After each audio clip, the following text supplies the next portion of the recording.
E aí, meu amigo, você está apresentando algum desses sintomas, né? Perda de libido, perda de massa muscular, perda da disposição, né?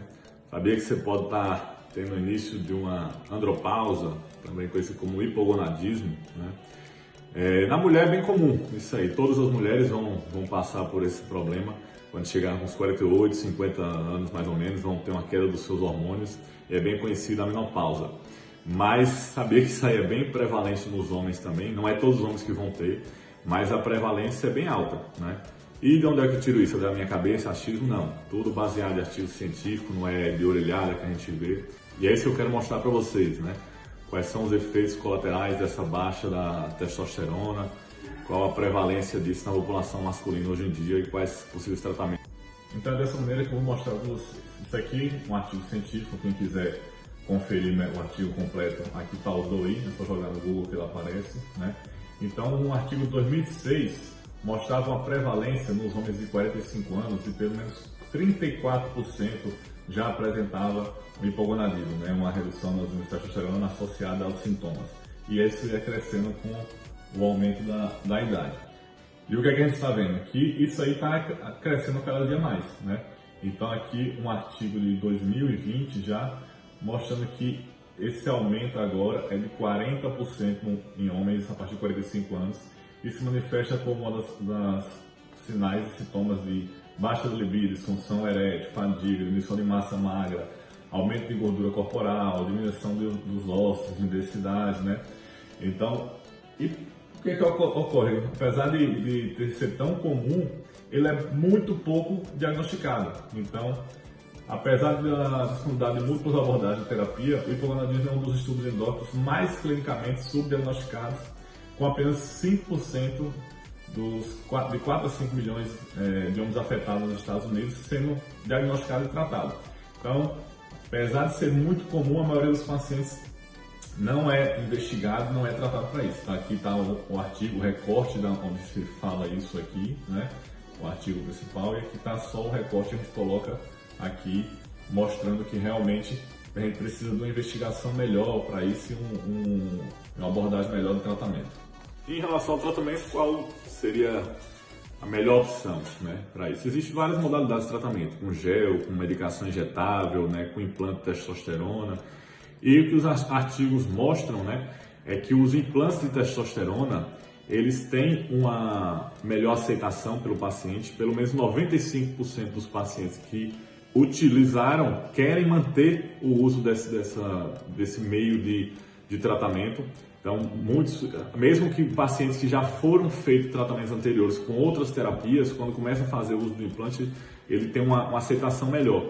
Porque tem uma menor variabilidade da testosterona, então ele consegue manter um platô mais estável, também por um tempo maior. Então, em vez de fazer aplicação de 15 dias de injeção ou mensal, você faz, tem implantes de 6 meses, tem implantes que vão durar um ano, conseguindo taxas mais altas, mantendo no quartil de testosterona de 700, 800, que seria o limite superior da normalidade, né?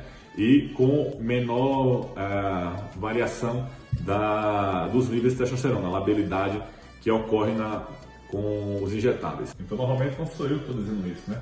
São os próprios pacientes.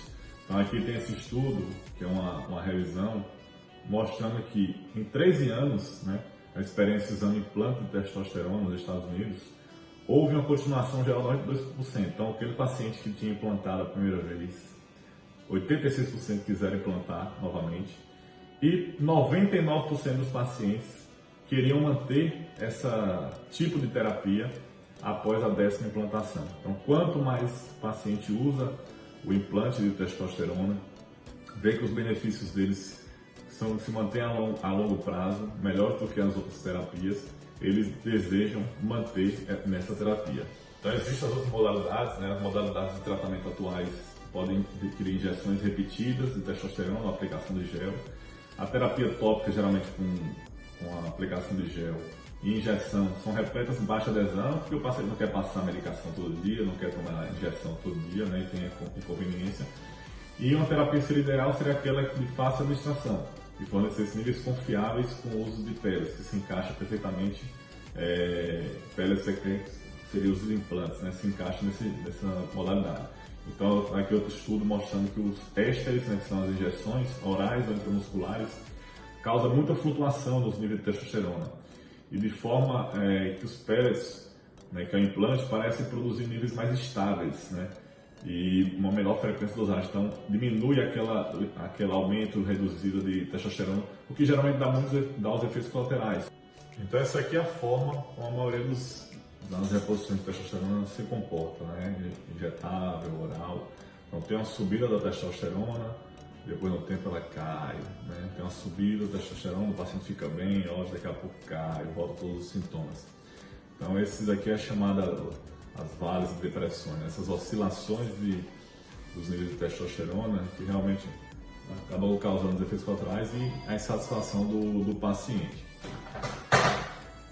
E aqui é através do implante hormonal, né? Ele se comporta de maneira que ele sobe a testosterona, tem uma pequena queda no começo, mas depois ele sobe, fica estável mais ou menos até uns 60 dias, depois tem uma queda gradual da sua testosterona, que aí no final dos 6 meses geralmente o paciente tem que fazer a colocação de um novo implante para manter os benefícios, né?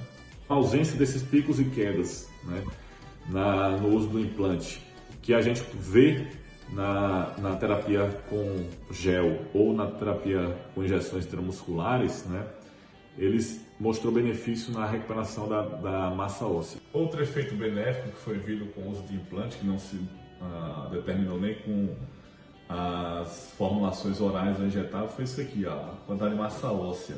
Então, o efeito benéfico da terapia de reposição adequada em homens está bem estabelecido em relação a alterações ósseas, independente da idade do tipo de gonadismo.